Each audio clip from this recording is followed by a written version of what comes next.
गायत्री माता की सीरीज़ के पिछले वीडियो भाग 1 में जाना कि माता गायत्री कौन है और आज के वीडियो में समझेंगे कि माता गायत्री मंत्र की उत्पत्ति की कथा को, कैसे उनका पृथ्वी पर अवतरण हुआ, इसे समझते हैं। त्रेता युग में महर्षि वशिष्ठ के द्वारा राजा विश्वरथ के हारने पर उनसे ज़्यादा तपोबल की प्राप्ति हेतु वन में तपस्या की।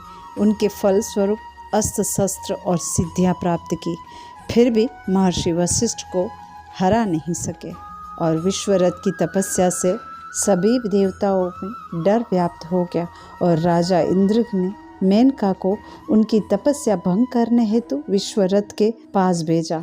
मेनका अपने उद्देश्य में सफल हुई और दोनों की शकुंतला नाम की पुत्री भी हुई और मेनका के उद्देश्य के पता चलने पर विश्वरथ ने उन्हें छोड़ दिया और उसके कारण दुखी विश्वरथ वनों में घूमने लगे और इसी दौरान नारद मुनि से उन्हें मार्गदर्शन प्राप्त हुआ और वापस आश्रम आकर मन को एकाग्र करके अपनी साधना में डूब गए और पूरी तरह से समाधि में लीन हो गए और धीरे धीरे उन्हें सभी सिद्धियां प्राप्त होने लगी।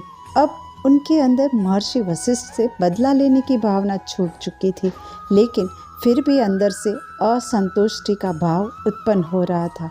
फिर एक दिन अचानक अंदर से दिव्य आनंद की अनुभूति हुई।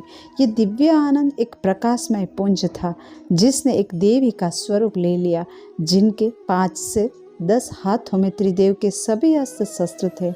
विश्वरथ यह देखकर भक्ति विभोर हो गए और नतमस्तक होकर उनके सामने बैठ गए और ऐसे में उनके मुख से उस देवी रूप धरी प्रकाश की स्तुति में स्वयं ही संस्कृत का एक श्लोक निकल पड़ा। ओम भूर्भुवस्वः तत्सवितुर्वरेण्यं भर्गो देवस्य धीमहि धियो यो नः प्रचोदयात्, जिसका सार था, जो तीनों लोकों का स्वामी है, जिसने इस सृष्टि को रचा है, जो ज्ञान का भंडार है, जो पाप तथा अज्ञान को दूर करने वाला प्रकाशमान रूप है, मैं आपके उस रूप का ध्यान करता हूँ।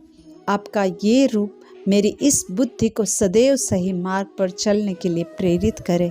तो इस प्रकार से गायत्री माता का देवीय स्वरूप प्रकट हुआ था और पृथ्वी पर वो सबसे पहले वीर योद्धा और तपस्वी विश्वरथ के अंतःकरण में प्रकट हुई थी।